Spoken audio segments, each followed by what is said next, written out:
we could get maybe something up on the screen, I could show you what, and this is also in your staff report. Steve, as we get this fired up, has the applicant and individuals associated with the applicant seen this new report? Is this the report that he's referring to, that they've still found some things that are specifically concerned with? Have they reviewed this? What my question is. I've sent the Okay. appellant this information. I sent in the staff report. Thank you, sir. You bet. We'll get this up on the screen. So what I've got here,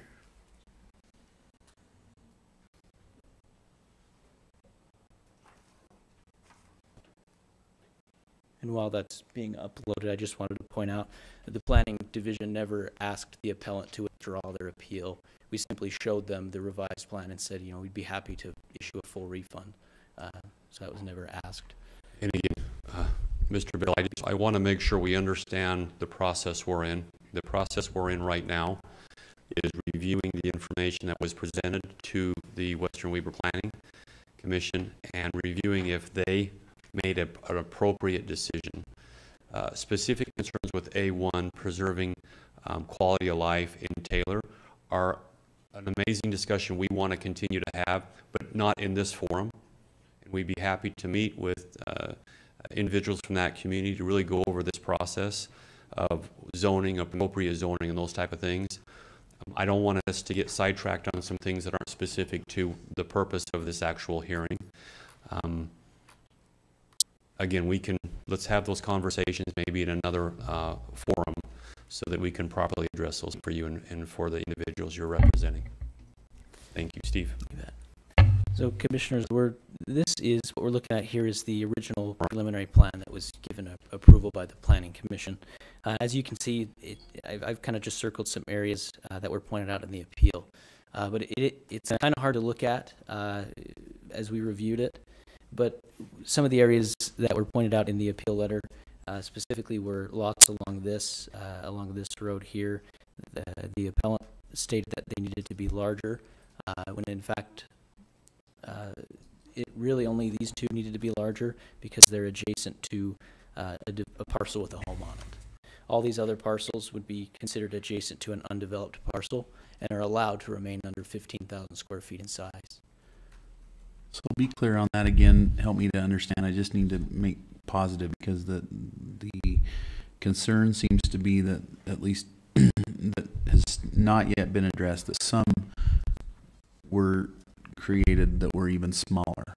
Some of those lots were even smaller than they originally were and below the 15,000 square feet requirement. Right. So some lots are. Go ahead. Sorry. Well, those were you made adjustments originally to the first appeal, correct? Or to when the appeal was made, you made some, or the applicant made some adjustments. Now we're back and they're saying that there are still some that are below the 15,000 square feet and that they're maybe even lower than they originally were. Can you point those out for me? Explain that to me. Sure. So what we'd be looking at, so this is the original, this is not a revision. I'll be happy to show you the revision. And just so you know, the planning division has reviewed this revision, and it is in compliance with all sections of the cluster subdivision code. So what we did, in order for us to better review it, we kind of just put in green where the open space would be. And Commissioner Gibson, I think you're asking about what changes were made? Yeah, okay. Exactly. So these two lots were made a little bit bigger to be 15,000 square feet, again, because they're adjacent to a parcel that has a home on it. These lots down here were also made to 15,000 square feet where they were smaller before, because this area down here all has homes on it. Some of the other areas that changed were clusters of lots. They've added separations to make sure that each cluster of lot is entirely surrounded by open space. And each cluster of lots doesn't contain more than 20 lots, which is what it states in the code. So this is the revision that does meet all sections of the code. What about the question about the 75 feet between clusters? Are those open space, is that a minimal or? Correct, yeah. So there does need to be 75 feet of open space in between clusters of lots. And what the appellant pointed out is, again, this is the original that was approved by the Planning Commission. There are areas, this is a huge cluster of lots. These clusters need to be broken up by 75 feet of open space. And this is something that was out of compliance. So if we look here, And then the 50 feet setback, I can't remember exactly what that was referencing. That Mr. Bill talked they were about. referencing a requirement to have 50 feet of open space in between the subdivision's exterior boundaries and subdivision lots. Okay. And was that addressed? That was not a compliance issue. Okay, thank you. So as you can see in this revision, each cluster of lots is entirely surrounded by 75 feet of open space. And the areas where there is open space in between the exterior boundaries and the subdivision lots, there's at least 50 feet of open space there. Thank you. Can I ask Mr. Bell a question, Chair? Yes, sir. Yes, Commissioner. I think you should stay close as well. I would like, because I'm trying to go down the line that you brought up, which is that there are still, with the revision, there are still some that don't meet the requirement in your mind. And could Sure. you point those out to me? Sure. What your perception is? In the revised plan, the way that we interpret, first of all, okay, we'll talk about the reduced ones. These ones we feel, these were all reduced in square footage. They're next to all these, they're adjacent to these lots, which are all developed with the exception of this lot right here. But the rest of them all have homes sitting on them. Currently or as part of the development? Currently. Okay. And all these lots here along this boundary line are still, in fact, they were and even are, they had to reduce these lots to create these extra open space. Okay.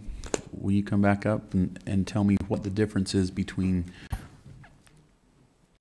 the requirement for the 15,000 square feet in that section versus over on the other side where the adjustments were made? Over here. Mm-hmm.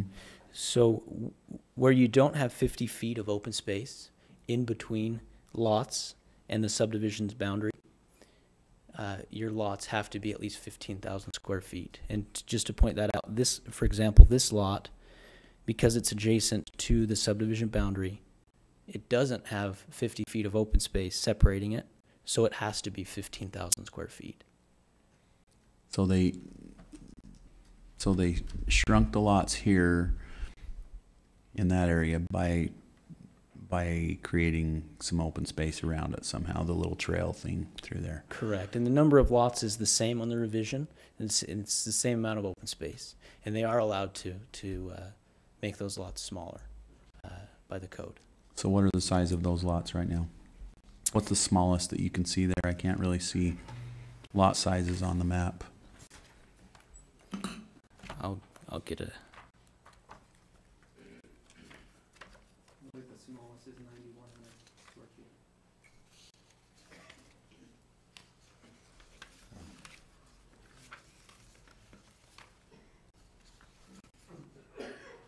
It's about a quarter acre.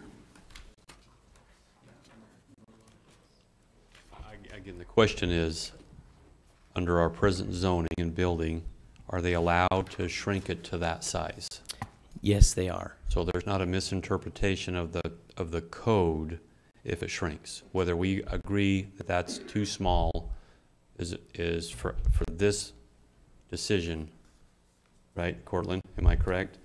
It's a legal decision based upon what was presented or what it was presented to the Western Weber Planning Commission. It's not whether or not we agree or disagree with the philosophy. And that's, again, another discussion I think we need to seriously have as a community. It's whether or not there was an error by the Western Weber Planning Commission on whether or not it can shrink that small, or whether or not the setback is I correct. understand that. I was just making a statement. I wasn't trying to debate the issue, but And just to- whether or not it's legal. And just to point out, yeah, the lots in the subdivision can be reduced to 6,000 square feet is the minimum lot to size. 6,000 square feet Yes. in our current zoning requirement. That would be the cluster subdivision requirement. And I will also point out that the cluster subdivision chapter, shortly after this was approved, the Planning Commission, well, there's talks of amending this cluster subdivision chapter because they didn't like it, and you can tell community doesn't like it. And so currently this does meet the code, but we are working with the Planning Commission and to change the cluster subdivision chapter there. Okay. Commissioner Gibson. Other questions, sir? No, not right now. And so, again, I heard you say in your explanation, per state code, we're required to approve it unless we can find an error in the planning commission's findings or something. Isn't that what I heard you say? That is correct. To quote the state code, you are to determine the correctness of the land use authority's interpretation and application of the plain meaning of the land use regulations. So yes, you are, and the appellant, the appealing party, has the burden of proving to you that there was an error in the land use authority's decision. But when you were reading your information to us, you said somewhere in your wording you said this body is required to adopt or approve. That I heard those words somewhere in that whole dialogue that you said. Unless they can prove otherwise, Right, the appellant can prove otherwise. Yeah, if the appellant does not prove that there was an error made, then you are required to approve the decision made by the land use authority. Unless there is proof before you that there was a mistake made, then you need to approve it. If you determine that there was an error made based on what the appellant has provided to you and based on your review of the facts, and if you make findings that show that you have been persuaded that there was a mistake made by the Planning Commission, then based on those findings, you can overturn the Planning Commission's decision. It's Mr. Bell, is that correct? Correct. Did I say it correctly? Can't you tell Greg Bell? Lieutenant Governor. He looks kind of like. You can just, so we've seen the first revision, we've seen the second revision with some changes. Now we've got this colored map that's being shown on over here on the wall with, and now the third revision. What is missing? What's our legal recourse to overturn the decision of the Western Weaver Planning Commission? The lot area states a lot's minimum area is reduced to 6,000 square feet if the lot is located 50 feet or more from its own cluster subdivision boundary, not including those boundaries formed by existing streets. These homes along this side are formed by existing streets and therefore do not merit the requirement of 6,000 or the minimum. Those lots, though, along that street there are all 15,000 square feet. No, these Only are- ones are 15,000 is lot 11, 12, and 1, and 13. So all the remaining lots along that side are still less than 15,000 square feet. Is that it? That's part of it. What's another? The other interpretation I have states that the lots, it can be reduced to 6,000 square feet if the lot lies within a cluster subdivision that is adjacent to an undeveloped parcel. And all of these lots are developed parcels, and these are all less than 15,000 square feet. Earlier in the code, it does state that the 50 feet between external boundaries and the lot can be eliminated if it's 15,000 square feet, which is why this one, adjacent to the property, doesn't have the 50 feet minimum requirement between the exterior boundary and the lot. But it doesn't say that you can reduce it in addition beyond that. It just simply states the elimination of the 50 feet if it's 15,000 square feet. Steve, what's the difference then between lots 8, 9, 10 and 11 and 12? Why were those two required to go above the 11 and 12 be required to go above the 15,000 square feet, while 8, 9, and 10 were not? Because lots that are adjacent to undeveloped parcels can So remain, if there's a house across the street, right, or 150 feet away, So these lots, because they're all adjacent to undeveloped parcels, they can remain under 15,000 square feet.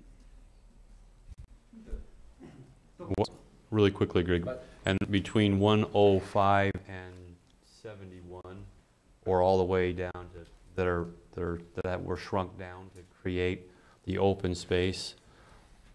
What about These those ones here, I particular think he's ones, talking about, Steve. which were the second concern? Sorry, what was the? So Mr. Bell said that these should not have allowed to have shrunk to that size because they are adjacent to developed property. Is that correct? Correct. And so your interpretation is different than Mr. Bell's. What is your interpretation of? These are not adjacent to developed property. Because of the separation, is that what you're saying? Right, there's at least 50 feet of open space separating them from developed property. And so if there's 50 feet, if the developer provides 50 feet, he can be under that 15,000 square feet. Okay. Okay, well, I guess we have different interpretations of what it means to be adjacent to the property. I think any home and the external boundary of the cluster is adjacent to a developed lot. However, that also being stated, these lots 2, 3, 7, 8, 9, and 10, it says a lot's minimum area is reduced to 6,000 square feet, and then there's three options. It does not meet all three options, and the code isn't clear whether it has to meet all three options or if it only has to not meet one of them. What are the options, Mr. Bell? The first option is that it has to be 50 feet or more from its own cluster subdivision boundary, not including those boundaries formed by existing streets or internal phasing lines if the phasing lines act as a temporary external boundary, which you will also notice in the revised plot, there are no phasing lines. He's removed those from the revised plot. The second one is if the lot lies within a cluster subdivision that is existing to an existing subdivision that contains at least one lot that is smaller or not more than 5,000 square feet larger than the smallest lot lying within the subject cluster subdivision. The adjacent subdivisions are all 1 acre lots. So it doesn't meet that one. The other one, the lots lie within a cluster subdivision that is adjacent to an undeveloped parcel. A parcel is considered undeveloped if it does not contain an existing dwelling or contains an existing dwelling that lies further than 150 feet away from all external boundaries of the proposed or subject cluster subdivision. And our interpretation is these homes don't meet those requirements. And these ones along existing streets says that that's the exception to the 6,000 square feet. Commissioners, I think I can address this concern with a section of the code here. This is just from the staff report. So we have a section of the code that says, a lot's minimum area is reduced to 6,000 square feet if the lot lies within a cluster subdivision that is adjacent to an undeveloped parcel. A parcel is considered undeveloped if it does not contain an existing dwelling.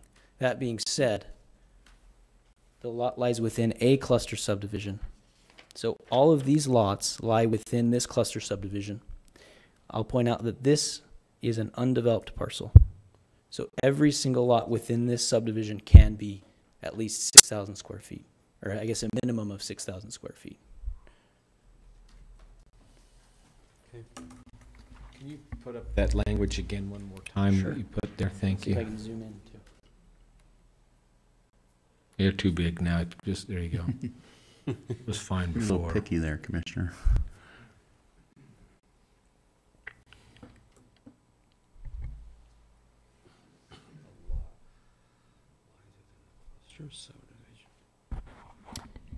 And just one more point of clarification. This is the only revision. This is one revision. There haven't been 2 or 3. There's only been one revision, and this is it.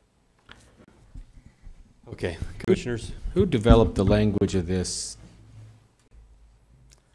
That right there. Who developed all this language? It would, I guess it would be Attorneys. the planners. And It's been attorneys. Let's blame it on attorneys. Cortland? So I have a question for Cortland since we're talking about attorneys. you can go ahead and have a seat for a second. I think we're going to have some general discussion amongst the commissioners. Okay, so the question before us is, did the Planning Commission appropriately determine the statute, or appropriately interpret the statute? Is that correct? Yes. Procedural question to me now, Cortland, so help me through this. Because clearly there were, and it seems like because of the revision that there was some mistakes in the original proposal. Does that make sense? Is that true? Okay, so there were mistakes in the original proposal. Now there's a revision that's come forward. Does that require, are we evaluating at this point the original proposal or the amended proposal? And is there, because it seems to me like if we're evaluating what the Planning Commission did, then we'd be evaluating the original proposal. They may be two different questions. Was the original proposal correct, and is it correct now? Two separate things. Does it meet the requirements now? My question then becomes, if it meets the requirements now, does it need to be do we have to should they reapply, go through the process again with the Planning Commission? Because here's my concern. The Planning Commission, we don't have any authority here. If that's our only question, we don't have any authority to appropriately determine bonus density like the Planning Commission does. They have the ability in their deliberation process to discuss and determine what type of bonus density might be appropriate based on all of the incentives that are in the code. We don't have that opportunity to do that today, right? Because we're simply evaluating their actions. And so my question being, if they made a mistake in the first place and approved something that didn't fit, doesn't it make sense that that should go back to that body for deliberation on this new map to determine if this makes sense? And in so doing, they could reevaluate that process. Does that thought process make any sense to you? It does. I agree with everything you just said. From a legal perspective, the decision that you are reviewing today is the decision that the Planning Commission made, which was to approve the application that was before them at that time. They have not decided one way or another whether or not this revised application would be approved or not. So the decision that they made was based on the original application. If you are reviewing their decision, that should be all that you decide on, I believe. I believe you're correct in your interpretation of that. So does it, it doesn't seem like there's any dispute from what I've heard that it was inappropriately applied originally, right? Or there wouldn't have been changes made to address that. Is that true from a staff perspective? That you determined that there were some things that didn't make sense or that didn't meet the code? Correct. That's yeah. why we changed. That's why it was changed. Right. And that's why I guess staff making a recommendation that the decision to approve be upheld based on the fact that this revision has come in. I guess if that decision were upheld, this revision would be the preliminary plan approval. And just, I guess, another step the applicant wouldn't have to go through. Yeah, that's all I have. Do you have any thoughts?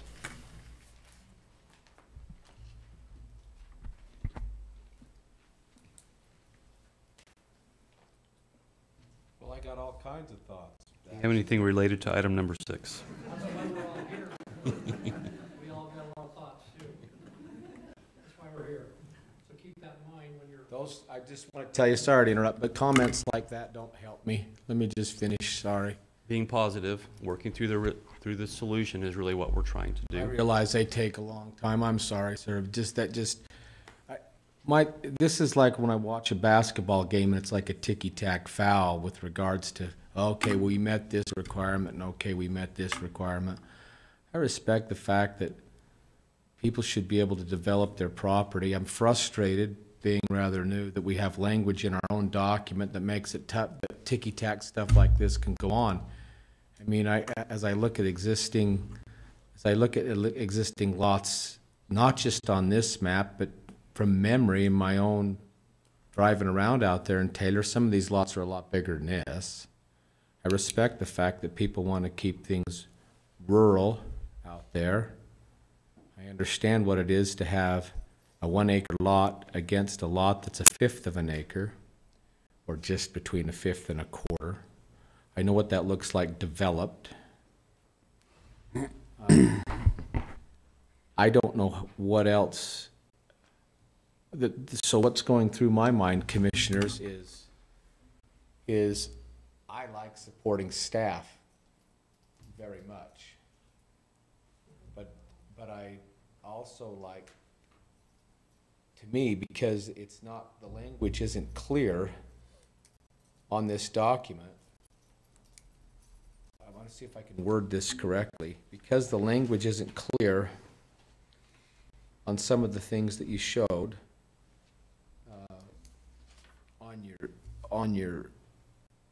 on that paper, Mr. Burton, I kind of want to send this. I'm kind of going down the line where Carrie said send it back down to the Planning Commission, make them make a solid decision. I have some opinions about lots, but that's not what we're here to comment on today. We're here to comment on whether or not the Planning Commission has made the right decision with these clusters. And so, because of the language, I'm going to tell you right now, I'd like to work on language in the future. I respect the fact that this is date sensitive in this particular issue. We have to, from a legal perspective, and this goes back to lawyer stuff again, we have to apply the rules that applied during the set of rules when this was filed.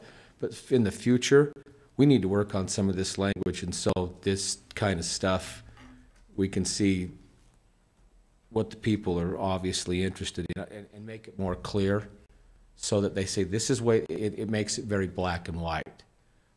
You got to dumb it down for me a little bit more, but make it very clear. I don't like gray.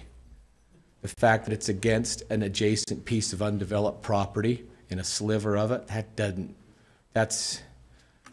know how you more clearly describe that, but you guys are smart thinkers. We've got to think that through a little better. That's just my comments.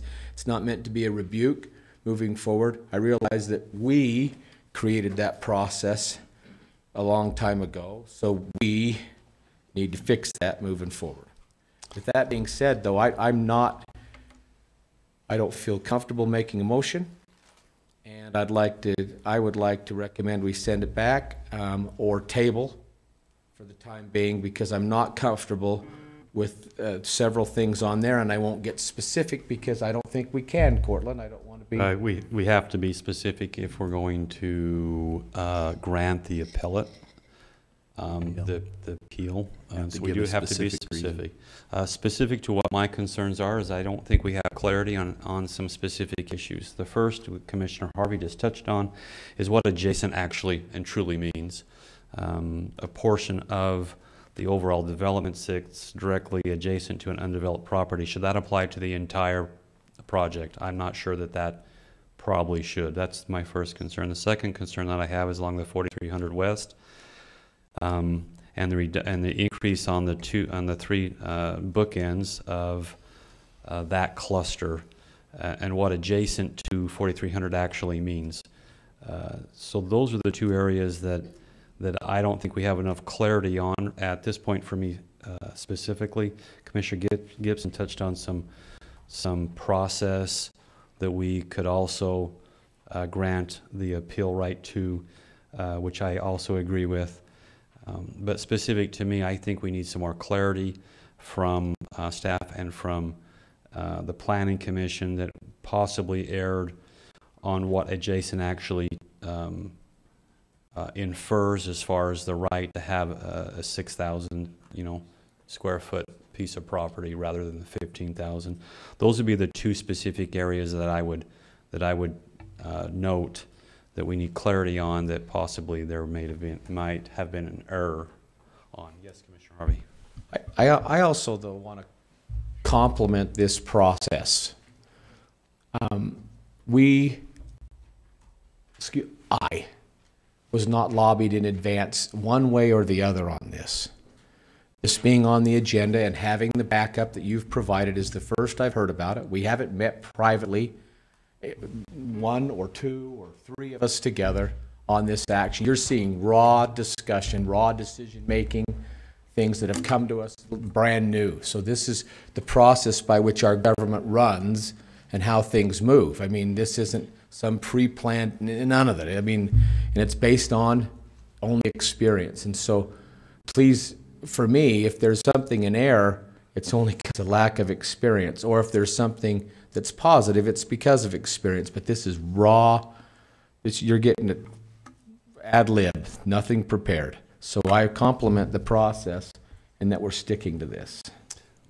And again, for me to finish out, I'm not saying an error has been made. I'm saying there's not enough clarity for me at this point to say Mr. Bell is correct, I think, or staff is correct, and I think I would feel comfortable sending this back as granting the appeal for that clarity.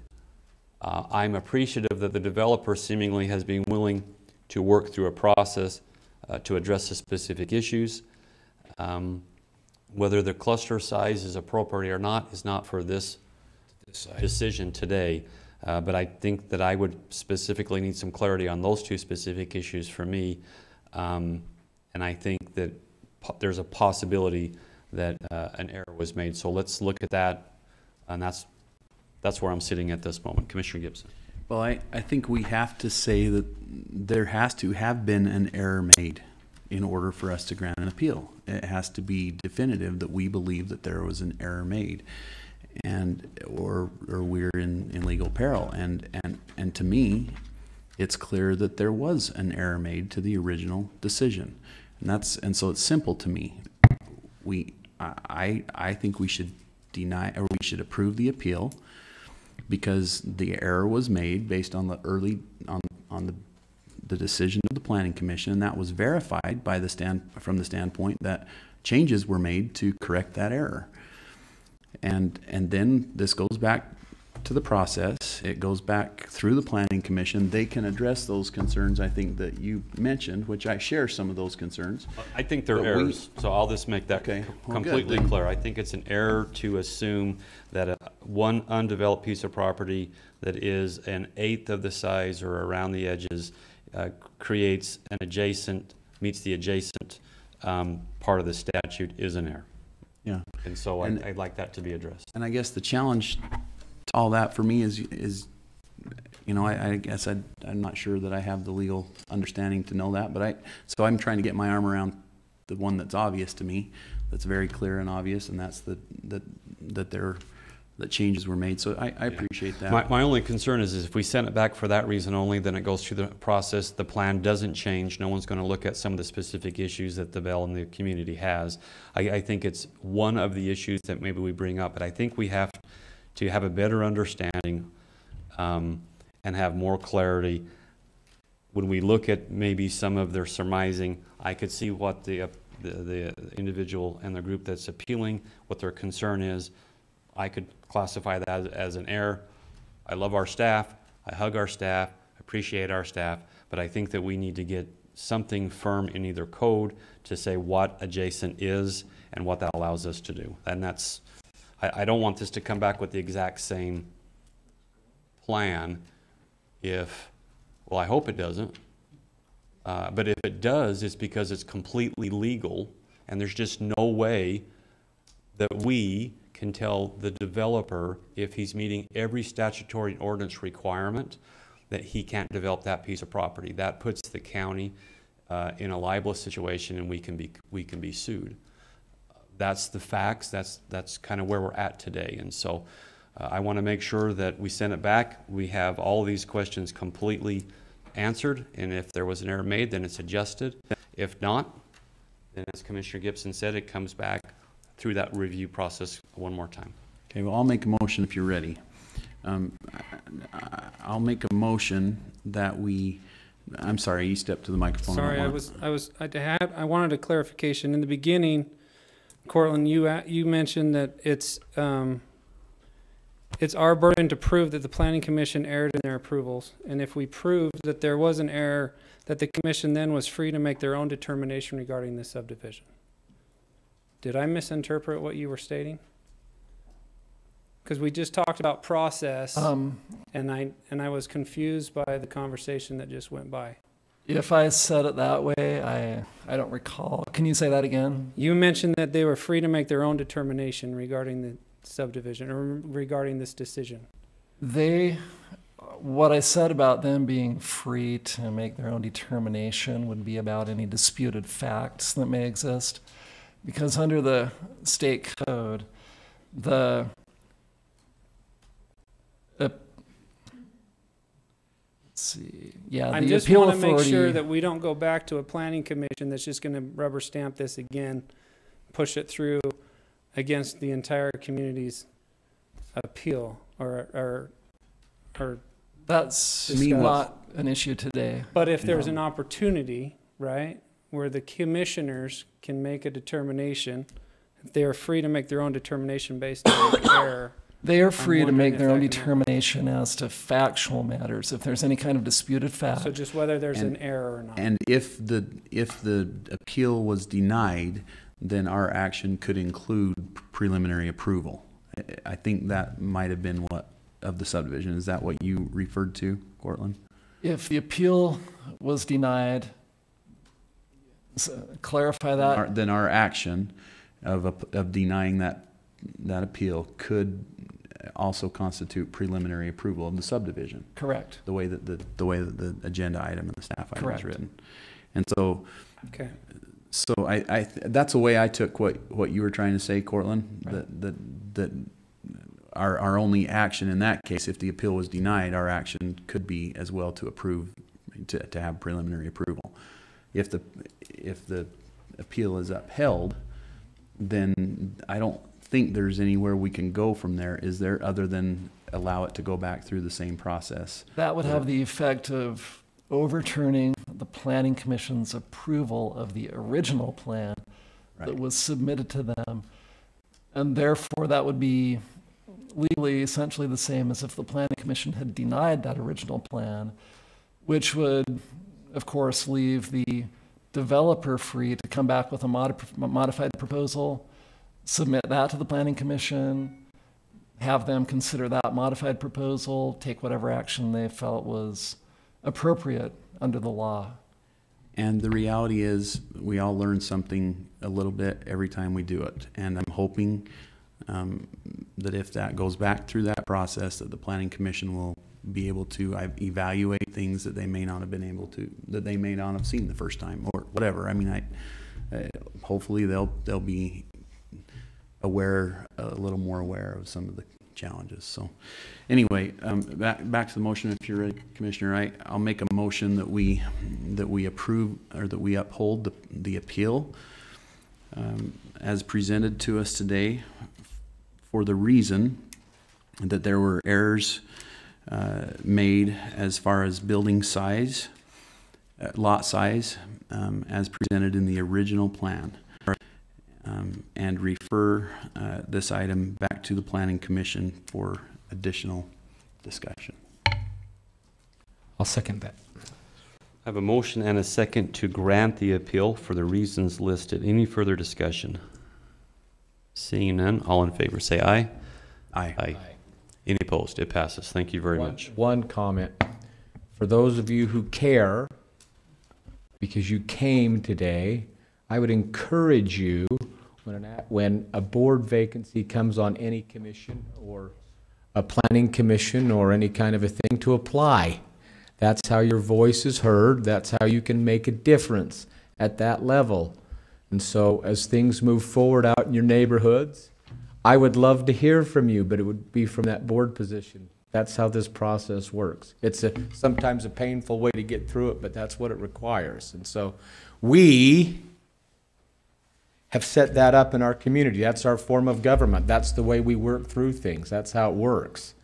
And so that's just my little go team, fill out an application. We'd love to see it served. By the way, most of it's for free. All of it is Yes, for free. so we'd love to have your help. If I could add really quickly, to Mr. Bell's point, and so you understand the process. Through this type of process, we cannot overturn an ordinance. And so the stipulations and requirements within an ordinance is what we are evaluating. There is one area where public input can be part of the decision-making process, and that is in planning and zoning. The issue sounds like to me that you have is a zoning issue. And so that is where I would direct you to really focus a tremendous amount of your efforts, because within the zone, there are specific requirements and allowances for usage that Mr. Bell referenced several times. We cannot arbitrarily overturn those. So if there is a bonus density, or if there is a cluster allowance, or there is multi-housing within a specific zone, then staff has to go through a very arduous task, which we understand, of really lining out what is allowed and what isn't allowed.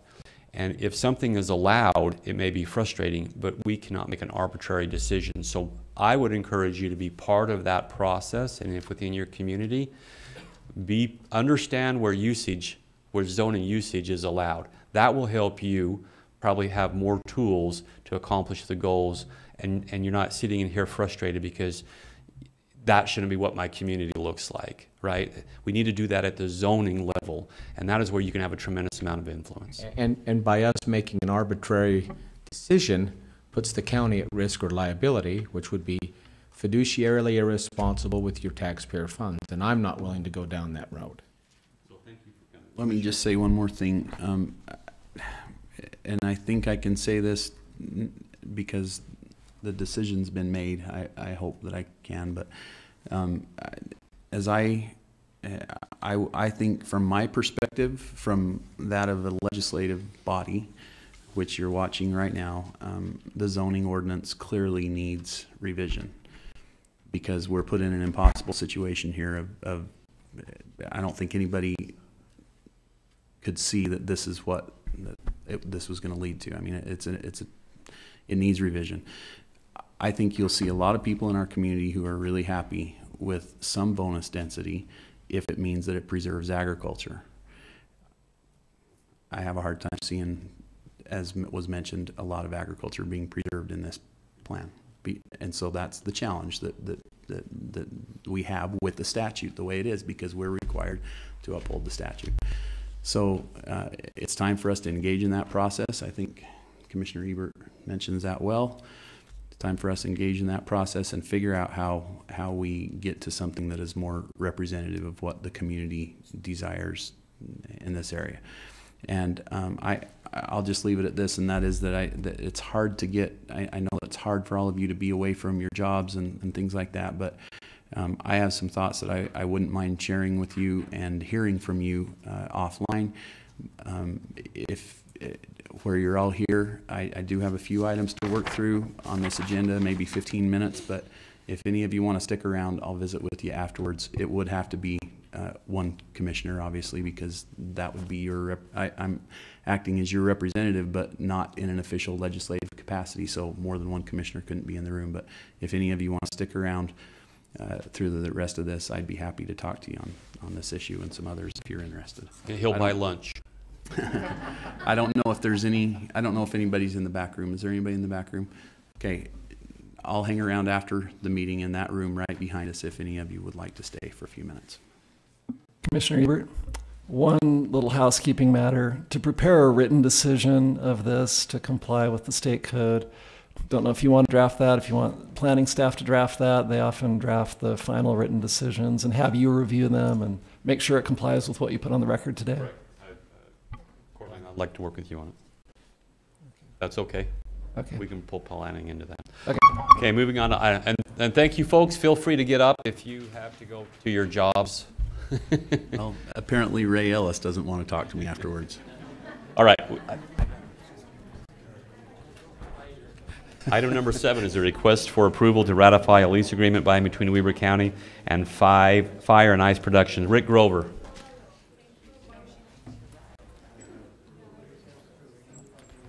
Good morning, Commissioners. One thing I just want to make a quick mention of is staff is currently working on revising the cluster subdivision ordinance. After the Planning Commission saw what this ordinance does produce as far as the type of agriculture area, it's not viable agriculture area, and so they are currently working on that, and we're going to be taking information to them. Thank you. So that can be addressed. In respect to this item, Commissioners, this is a film production set. They're looking at using North Ogden Divide. We have made contact with the life safety issue, public entities and also the school district on this. They're closing the North Ogden Divide yesterday and today. We've done some outreach to those different communities. So And they've reached they're back. aware of what's going on. Yes, they have. And so this agreement has a small fee that they would be compensating for the closure of this, and they're also paying for the sheriff to be there as well. Questions, Commissioners? No, I realize that did create a great deal of inconvenience on some of this. We learn as we go, but it also creates a great opportunity through travel and tourism, and it's the second highest rated show on network TV right now. And so there's some good positives. I was involved a little bit with the decision, and so I'll take the heat on that for those listening or watching. So I'll move that we approve this unless there's more comment. I have a motion. Do I have a second? I'll second it. I have a motion and a second. Any further discussion? Seeing none, all in favor say aye. Aye. Aye. Any opposed? It passes. Thank you. Item number 8, request for approval of a contract between Weber County and Wadman Corp. for the RV hookup improvement at the Golden Spike Event Center. Jennifer Graham. Good noon, Commissioners. Good afternoon. Almost. I have noon. Anyway, this is a contract to complete Phase 1, the Phase 1 portion of the RV hookups at the Golden Spike Event Center. Our final phase, we hope to come next year to be able to put electrical in, but this will complete the water, sewer, and then the curb and bollards and electrical conduit necessary to move on to the electrical. But no wire, correct? Correct, no wire, conduit only. This is kind of on a little bit of a tight timeline. We're trying to get some work going before weather, and we've had some juggling of a little bit of budget, and just note that there have been our attorney has made some changes to the insurance requirements. That's all been verbally approved with Wadman, and that Scott Park's signature is still needs to be put on this. He was in a meeting this morning. I just have some budget explanations to make to him so that he can see I've got the money because of the reduction of the original contract and moving monies forward with the budget years. Okay, we have a proposal to approve a contract by between Weber County. Do I have a motion? Also move. Second. Motion and a second. Any further discussion? Seeing none, all in favor say aye. Aye. Aye. Any opposed? It passes. Thank you. Thank you. I just want to add my thanks to Mr. Wadman. I think that this is one of those situations where there's been a lot of work, work and effort donated, from my understanding, and I think that whenever someone is willing to do that for a community because they care about a facility or a community, I think it's noteworthy, and the Wadman Corporation has done a tremendous amount of work that they have not expected any pay for, in not just in this facility but throughout the county, and I just think that's a great community partner, so I hope that you'll pass that along. David Lynn Wadman is a poster child for community leader. Appreciate him. Open for motion to adjourn our public meeting and convene a public hearing. So moved. I have a motion. Do I have a second? Sounds like I had a second. All in favor say aye. Aye. Aye. Any opposed? It passes. We have a public hearing to consider and take action on a resolution of the Board of County Commissioners recommending the annexation of a parcel within unincorporated Ogden City. Rick, glad to see you. Commissioners, this is a piece that was left out on 3300 North, and we're just including this as part of that study area, well, in that area, so that the cities can take action on this, and this is a resolution. Just a sliver, isn't it? Yep. Thank you very much.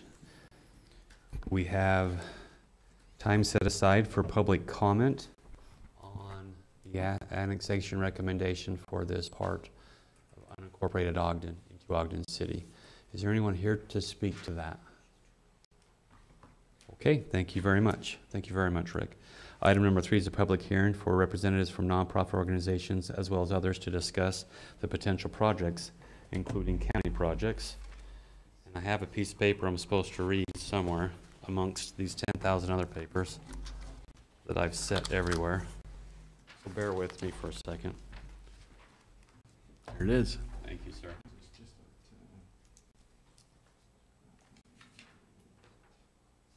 This is county instead of city. Got it. Thank you. You've already given me one, so I appreciate it. The purpose of this public hearing is to provide citizens with pertinent information about the Community Development Block Grant Program and to allow the discussion of possible applications for the 2018 funding cycle. The grant money must be spent on projects benefiting primarily low and moderate income persons. The Wasatch Front Regional Council, in which Weber County is a member, is expecting to receive approximately $572,000 in this new program year. All eligible activities that can be accomplished under this program are identified in the CDBG application policies and procedural manual, and interested persons can review it at any time. Several of the eligibility activities listed include examples such as construction of public works and facilities, water and sewer lines, fire stations, acquisition of real property, and provisions of public service such as food banks or homeless shelters. In the past, Weber County has received grants for modifications of restrooms for the Weber County Library to bring them more in compliance with ADA standards, and an emergency housing rehabilitation project, and a project that offers incentives for the first-time home buyers that were administered through the Weber County Housing Authority, developing ADA compliance campsites, installing ADA compliant door hardware at the fairgrounds, and installing storm drains in low to moderate income communities to reduce flooding, installing wheelchair ramps at street intersections to make pedestrian walkways more accessible, as well as sponsoring nonprofit agencies. The county has handed out capital investment plan as part of the consolidated plan. This list shows which projects the county has identified as being needed in the community. Anyone with questions, comments, or suggestions during the hearing, please identify themselves by name before they speak. The clerk will include your name in the minutes and would like to specifically respond to your questions and suggestions during the hearing. Thank you, Chad. Thank you, Commissioner Ebert. Can I grab that? You may have that back. Don't read it again. Crying out loud. Well, I appreciate it, Commissioner Ebert, for reading that for us. I kind of sprung that on him at the last minute, so you did a great job. I just wanted to add that we did go to the House by meeting there with Andy Beadle. With Weber Housing Authority was there, but we weren't contacted by any other nonprofit organizations there that were going to request the county to sponsor them. So this year the county, we've talked to Charlie Ewert in the planning division, and we're kind of looking at a project of doing a moderate income plan for the county. So that is a potential project that the county may be applying for funds to receive to do that update of the plan. As always, too, we're always looking for chances that we can do ADA upgrades, whether that's in buildings or sidewalks and things like that out there. So we are entertaining that idea if we can get a project up to the minimum amount that needs to be applied for. With that being said, I've got Andy here, and she'd like to kind of explain the project that the Weber Housing Authority is looking at doing this year as well. So, Thank you, Chad.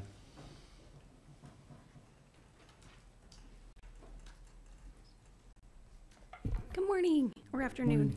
So this year we're interested in doing something a little bit different. We are interested in applying for rehab acquisition for the purpose of rehab. So we're interested in purchasing one foreclosed property and rehabbing that property and then renting it out to a low-income household. So one single-family residence. And we are interested in applying for $100,000. Thank you, Andy. Any questions for Andy? Thank you very much. Is there anyone that is here today for the public hearing to give input or to talk about a project that they are interested in? Okay, thank you very much. I'll entertain a motion to adjourn this public hearing and reconvene our public meeting. So moved. So moved. Moved and seconded. Any further discussion? Nice. Hearing none, all in favor say aye. Aye. Aye.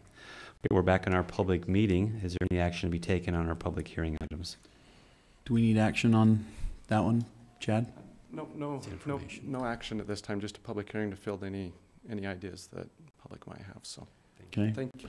I'll move then that we, on the other one, I'll move that we take action on a resolution recommending, number 48, recommending annexation of a parcel within unincorporated Ogden City. I'll second. I have a motion and a second. Any further discussion? Fatima, will you poll? Commissioner Gibson? Aye. Commissioner Harvey? Aye. Chair Ebert? Aye, it passes. Thank you very much. We now have time set aside for any other public comments. This can be on anything that the public would like to discuss. Please feel free to come forward. Please state your name and what city you live in. Hello, my name is Kathy Charters and I'm from Taylor. I do believe that part of our issue is the zoning in the Taylor area and the cluster subdivision. My question is, how is the public notified when there's a change in the zoning? Do you guys know that? Yes. Sean? Staff or, yep. Scott's on the front row and Sean's pointing at you. So. Okay, or no, Rick's right there. Rick, Rick's yeah. the closest. Thank you. Yeah. A change in zoning requires a legislative action, and so we do notice in the paper. If there's a specific area that's being involved with it, we will send out specific mailers to them, but typically it's in the paper, and then we put it out for a certain period of time.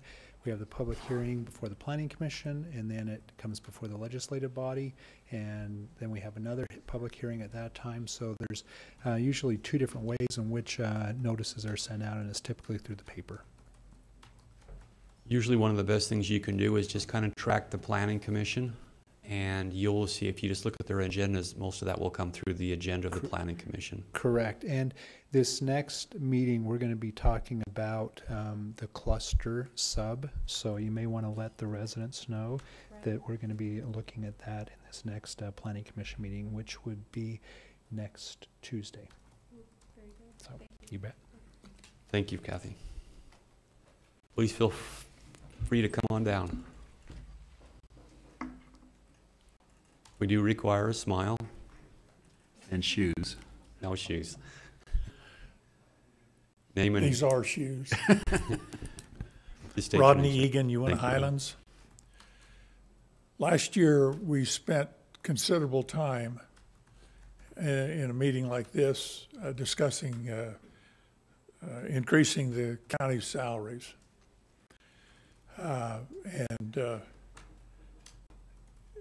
As I remember right, it went up about 21% of our taxes went up.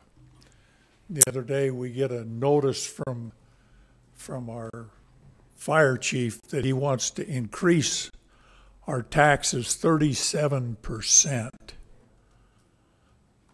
so that he can get a new, from what I understand, heavy rescue truck. And they will be increasing the whole county 37% from here on out. That heavy rescue truck, he's saying, was needed for two different occasions this year. One was for an airplane that went down on the freeway, burst into in flames, and there was no reason to rescue anything there. There was a heavy rescue truck sent out from Riverdale City, but there was nothing to rescue. The other time that there was a plate that was dropped on a construction worker, in which they could have taken the equipment that was on site and got the plate off the gentleman fine. Our fire chief is going over the board. I believe it's time to take the fire department back underneath the county commissioners. Put some kind of organization back into this, because we can't continue to have these increases from one portion of the county and then another portion of the county and then the school board and so on and so forth. I understand that they're looking at a new county commission or a new form of government. If I thought you three gentlemen were doing a fantastic job, but apparently Carrie seems to think that you're the one that said that we needed to look at a new form of government, you and Brother Frohr. Put it to a vote. But I think it needs to be put to a vote that we put the county fire department back underneath the county commissioners. I don't think that we need all of these little entities out there to turn around and raise our taxes to the point where you cannot afford to live in this county. That's 37% is a heavy, heavy hit. And I'm not being hit as much as business owners, but I've talked to some business owners in the county that are talking about moving out of the county because they can't afford it. They're really taking a hit on this one. Thank you. Thank you, sir. So it's always hard for me to respond in public comment, which is because it's not on the agenda. But as far as the discussion to change the form of county government, he must have missed a meeting or two of this body where it was talked about at other times. And again, I'm just going to clarify my position is that it's never wrong to evaluate and take a look at what we could do better.